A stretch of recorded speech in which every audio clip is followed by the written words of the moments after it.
এই গিফটটা আমাকে আমার বোন অ্যানিভার্সারির দিন দিয়েছিল। দেখি চলো এর মধ্যে কি আছে।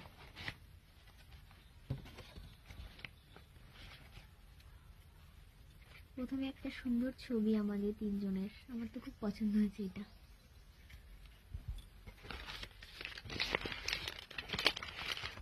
তিনটে চকলেট,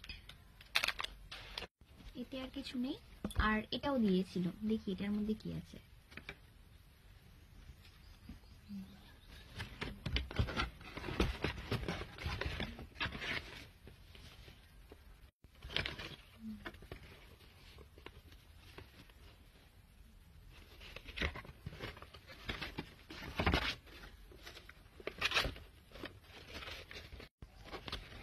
এখানে আমাদের দুজনের সুন্দর একটা ছবি আছে, এখানে একটা লাভ সিম্বল আছে। এই গিফট দুটো ও নিজের হাতে তৈরি করে আমাকে দিয়েছে, এই জন্য আমার আরো বেশি পছন্দ হয়েছে।